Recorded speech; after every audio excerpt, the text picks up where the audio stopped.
people, let's get right into it. So today I'm doing a day trip road trip, and I'm actually pretty excited about it because I don't have to drive. So I'm headed over to Pittsburgh.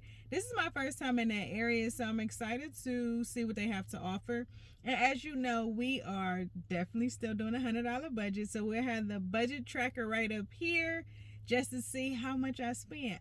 Anytime I do the road trip versions, I feel like it should be less, but you just never know. So we're going to see how this turns out. Getting ready to hit the road, and we're going to make this a great time.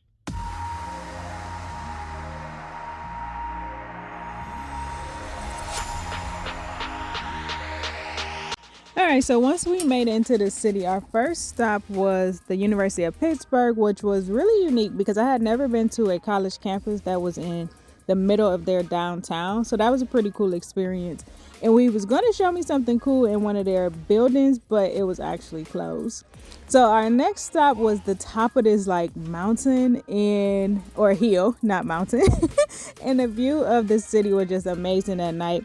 It was so pretty, so lit up. You can literally see everything. So I would definitely check out this location. I'll drop the description below because as I'm recording this, y'all, I can't remember exactly the name of the location. Our next stop was the incline, which was literally like a 3-minute walk or so from where we were. And they were only $2.75, and that granted you access to the incline for the next 3 hours.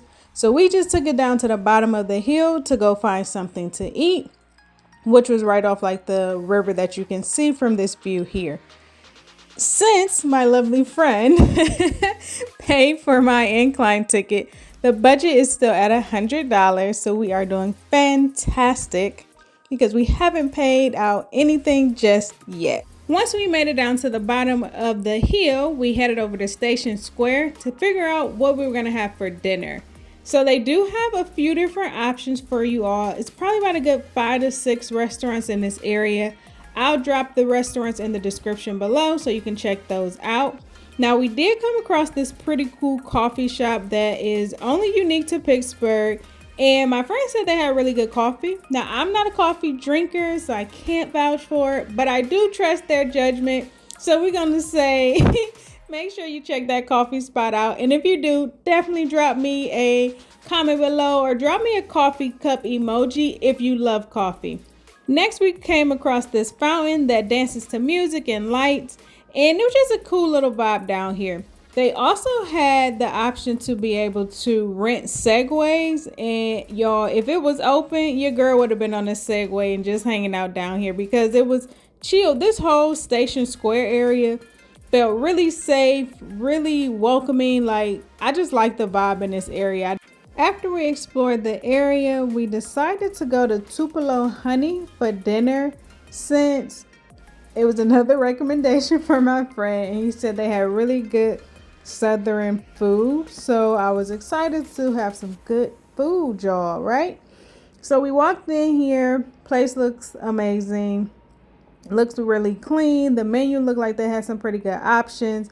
So we were excited to eat here. However, the wait time was a little bit lengthy and we still had to do some more exploring and then get back to Cleveland.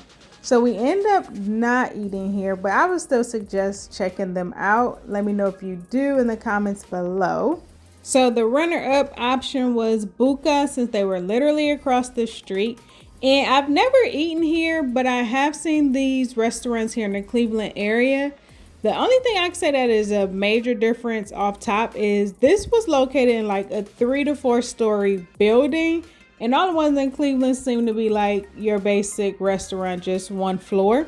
Because when we walked in here, it is a bar to the right hand side, like as soon as you walk in the door. But this gentleman is taking us to our table, y'all. And we literally walked 3 flights of stairs to get to our table.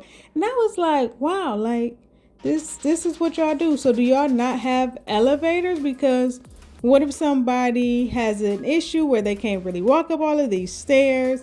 So I was really shocked because we didn't even get offered an elevator if we so needed it.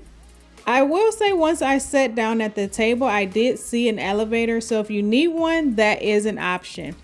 Now, quick story time because I did not have a great experience at this restaurant. Once we ordered our food, it legit took us about 30 to 40 minutes just for the salad to come out. And we did have to ask our server, where is our salad? And then he finally brought it. To try to make up for this, he did give us some mozzarella sticks that were essentially lukewarm and not so great.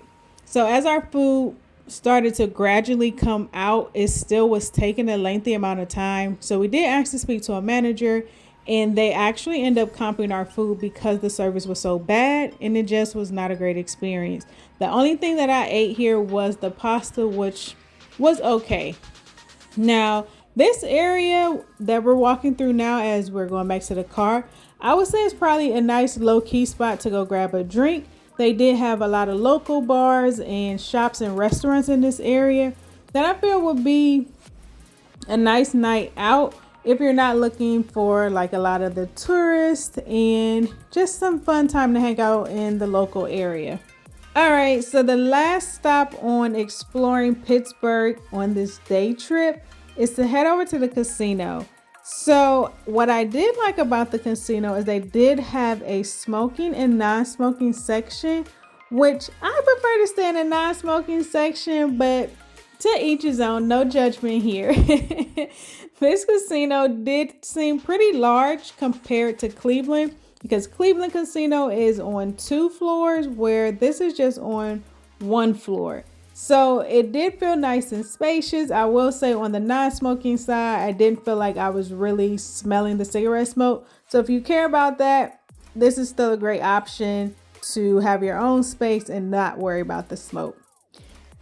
I did not gamble here, so that brings my budget tracker to $100, y'all.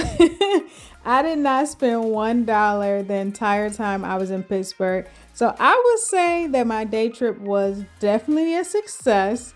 And in all honesty, I would definitely come back to Pittsburgh just to really explore just a little bit more and hang out and probably go to like a game because their stadiums looked awesome. And then my friend continues to talk them up and talk about the city. So I definitely want to come back and check it out and spend a little money in the city. But as always, gorgeous people, go out there, create memories that will last a lifetime.